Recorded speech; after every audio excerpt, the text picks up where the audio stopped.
Hello and welcome back to part 6 of our training video series on how to use KYHMIS. So in the last video we covered how to do interims, and in this one we're going to focus on adding a new client into their household. So in this situation we're going to say that they have a child.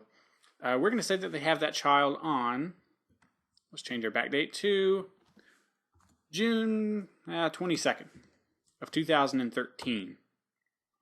So if you recall the workflow, prior to being entered on the Entry Exit tab into the program, they have to be established in the Households tab first. And that's where we need to start. Okay, so let's move to the Households tab. And here we have our current household with Fred and Wilma as a couple with no children. So we need to make a few changes here. And to do that, we go into Manage Household. This is the only place we can really make changes to the household.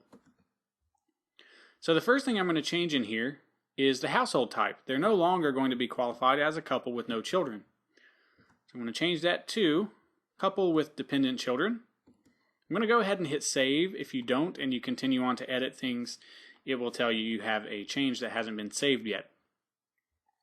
So down under Fred and Wilma's name, we have the add/delete household members button.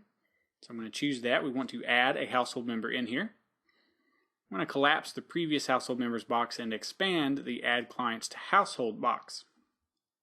And this brings us to another client search screen.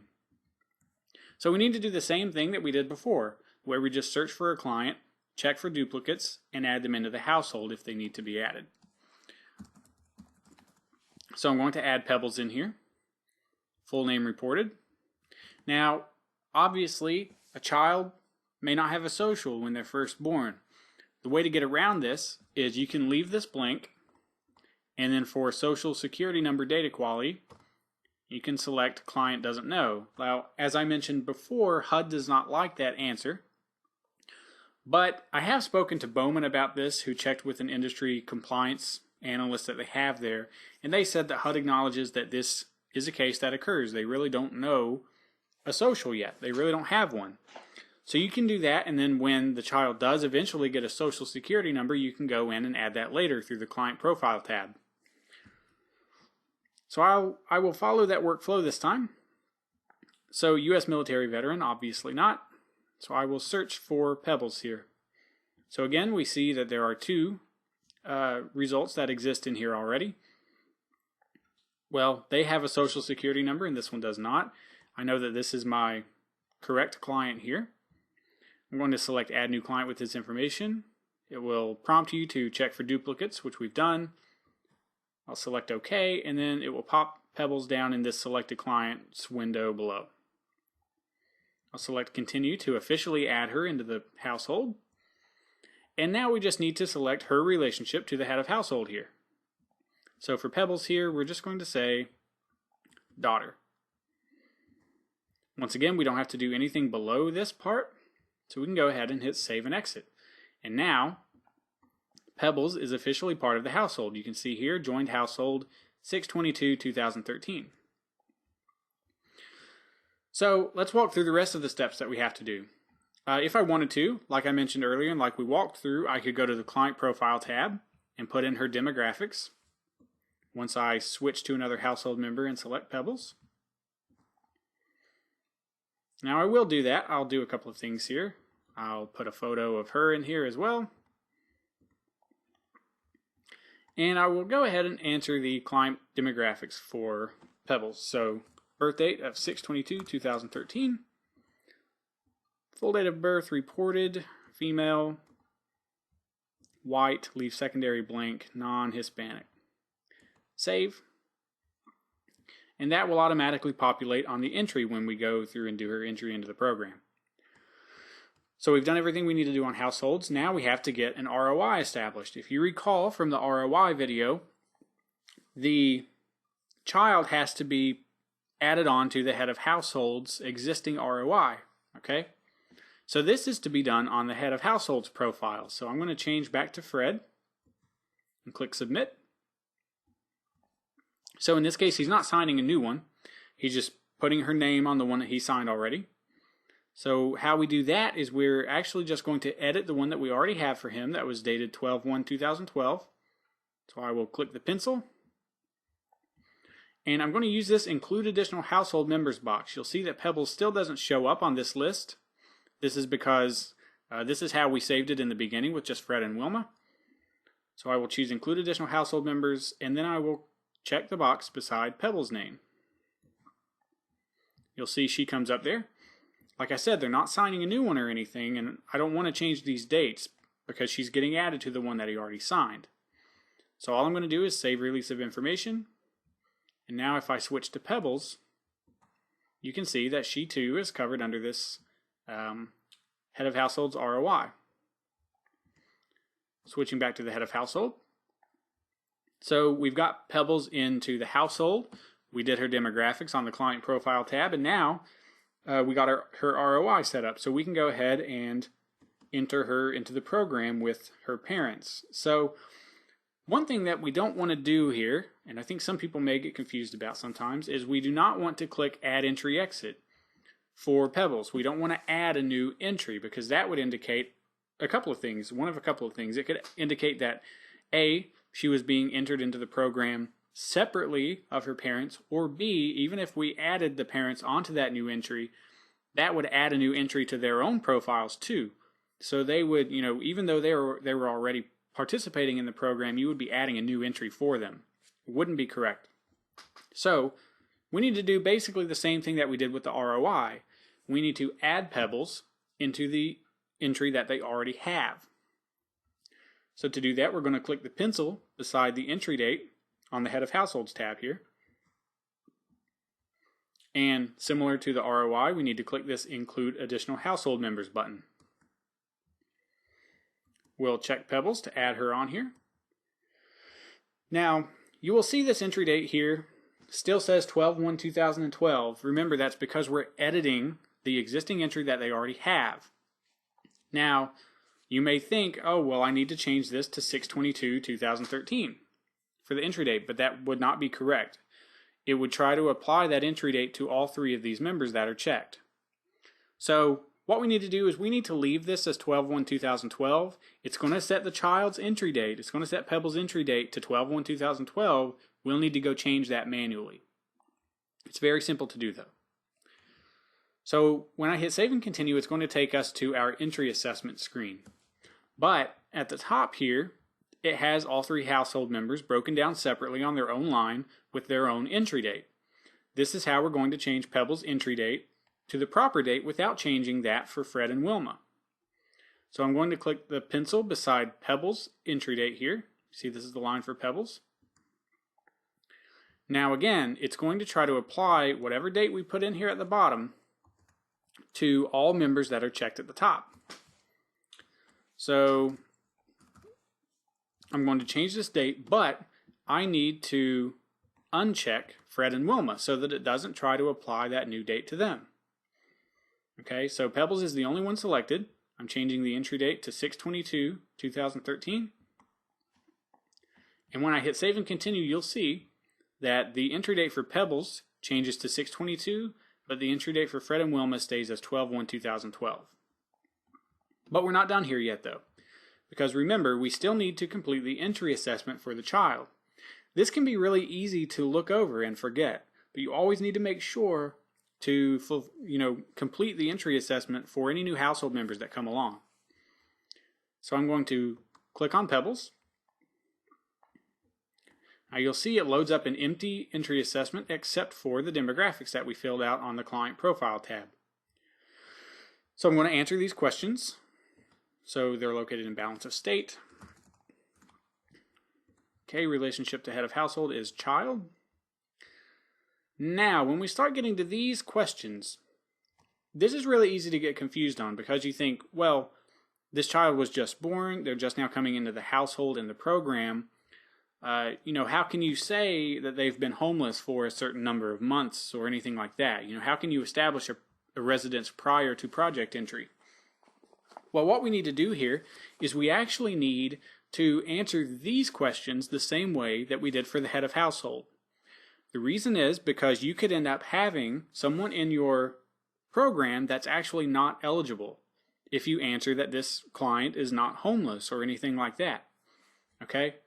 So I'm going to answer these the same way that I answered them for the head of household. It is a little easy, like I said, to get confused on that, and it does seem a bit odd to say that a newborn child has been homeless for 3 months. You know, I understand that, but you have to think about your project eligibility. So income from any source is going to be no for the child. Now, key thing to remember, if you have a minor that is receiving some type of income, like SSDI or something like that, that income actually needs to be put on the head of household, not the child. Otherwise, it won't be counted as income. So I selected no for income from any source, and I need to bring up HUD verification. Same workflow as before. We're saying no for everything, and then save and exit. So we have that green check mark. Now you remember in the last video, we did an interim in which the family lost their SNAP benefits. So for non-cash benefits, I'm going to say no in this case. Select no for everything and save and exit. Covered by health insurance, I will say yes. HUD verification, select no for everything so we don't have to click individually. And selecting Medicaid.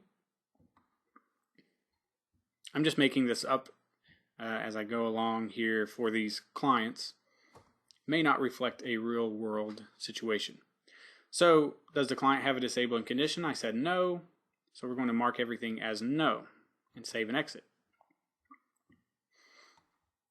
So I hit save at the bottom, not save and exit because I just want to make sure everything's saved correctly. And once this step is done, then the child has been successfully entered into the project. Now, there is one more thing that I would like to go over in this video, which is the annual assessment. It's really simple this time around.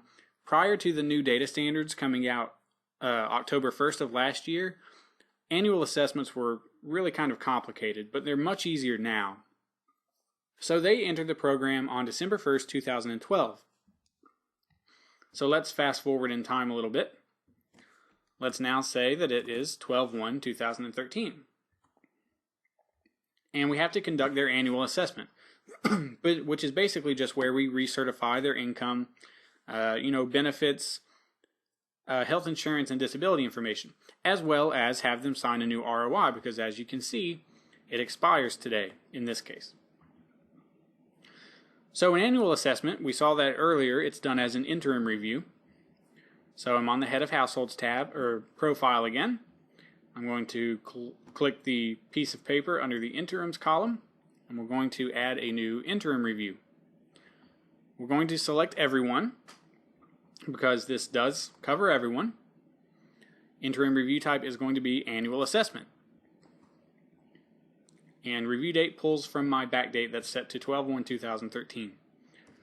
So save and continue. Now, like I said, this is really simple. You're just recertifying their information, and if nothing has changed since the last time that you checked on any of their information, then all you have to do is go to the bottom and choose Save and Exit. You just need to log this annual assessment on there. Now, if anything did change, then you would have to go back and backdate appropriately and do interims for that as well, and then add a new annual assessment where you just go to the bottom and save and exit. Because you still have to, make sure that you're going back according to that backdate to when an event happened.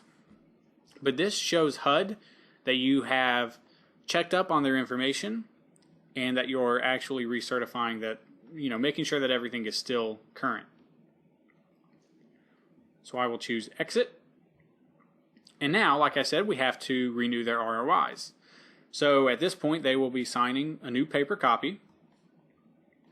But here, I'll go to the ROI tab. I'm going to add a new release of information. And we're going to cover everybody on this for the same ROI. So we'll say release granted, yes. Remember, the time period is not to go further than 365 days. So I will say 12/1/2014. They decided to release and share all, and I will witness this with my initials. Save release of information. So now, once I switch back and forth, you will see that they all will be showing 2 ROIs. Okay, now I'm going to go back to Fred. Now, a little more on ROIs. We operate on a global with exceptions policy in Kentucky, and what that means is that if you just, are any average agency, you're not something like HOPWA or a victim service provider that has to have everything locked down according to HIPAA. If you're just any other agency and you go in and you start adding a client into the system, then that means that any other users of HMIS of ServicePoint within the state of Kentucky, they're going to be able to see the information about your client. Okay? Now, if your client declines an ROI, or if you are an agency such as a HOPWA agency or a victim service provider, then we can lock that client's information down to where only people within your agency and system administrators can see that information. No one else from any other agency can see that client's information. Okay? But we have to be informed by someone from your agency whenever a client declines an ROI so that we can go in and change those visibility settings. Otherwise, like I said before, if this is something that happens frequently, then we can train someone from your agency to where you can do that yourselves and not have to come to us for it. We just have to make sure that it's done correctly. So this covers the process with adding a new client into the household and the program, as well as going through and establishing an annual assessment. Hope you found that helpful. Please look forward to the next video where we're going to go through the process of exiting our clients. And have a great day.